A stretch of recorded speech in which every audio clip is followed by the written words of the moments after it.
ನಮಸ್ಕಾರ. ಎಲ್ಲ ನಮ್ಮ ತುಂಗಭದ್ರಾ ಅಣೆಕಟ್ಟಿನ ರೈತರಿಗೆ, ಕರ್ನಾಟಕ ರಾಜ್ಯದ ಎಲ್ಲ ರೈತ ಬಂಧುಗಳಿಗೆ ಒಂದು ಸಂಭ್ರಮ ಆಚರಣೆಯ ಪವಿತ್ರವಾದಂತಹ ದಿನ. ಕಳೆದ ವರ್ಷ 19ನೇ ಗೇಟು ಹಾರ್ ಹೋದಾಗ ಕೇವಲ 6 ದಿನದಲ್ಲೇ ಮತ್ತೆ ಅಳವಡಿಸಿ ದಾಖಲೆಯನ್ನ ನಿರ್ಮಾಣವನ್ನ ಮಾಡಿದೆ.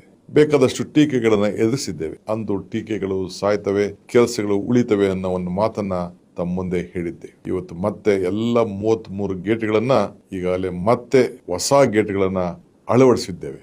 ಇದೇ 25ನೇ ತಾರೀಕು ಜೂನ್ ರಂದು ಕೇಂದ್ರ ಸಚಿವರಾದಂತಹ CR ಪಾಟೀಲ್ ರವರು ಈ ಸಂಭ್ರಮ ಆಚರಣೆಯಲ್ಲಿ ಭಾಗವಹಿಸ್ತಾ ಇದ್ದಾರೆ. ನನ್ನ ಜೊತೆಯಲ್ಲಿ ತೆಲಂಗಾಣ ಮತ್ತು ಆಂಧ್ರ ಪ್ರದೇಶದ ಮುಖ್ಯಮಂತ್ರಿಗಳಾದಂತಹ ಚಂದ್ರಬಾಬು ನಾಯ್ಡು ಅವರು ಮತ್ತು ರೇವಂತ್ ರೆಡ್ಡಿ ಅವರು ಕೂಡ ಭಾಗವಹಿಸ್ತಾ ಇದ್ದಾರೆ. ಭಾರತದ ನೀರಾವರಿ ಯೋಜನೆಯಲ್ಲಿ ಇದೊಂದು ಐತಿಹಾಸಿಕವಾದಂತಹ ಒಂದು ಅಧ್ಯಾಯ. ರೈತರ ಬದುಕನ್ನ ಹೊಸ ರೂಪವನ್ನ ಗಳಿಸಲಿಕ್ಕೆ ತಾವೆಲ್ಲ ಶುಭವನ್ನು ಕೋರಬೇಕು ಅಂತೇಳಿ ನಾನು ಪ್ರಾರ್ಥನೆ ಮಾಡ್ತಾ ಇದ್ದೇನೆ. ನಮಸ್ಕಾರ.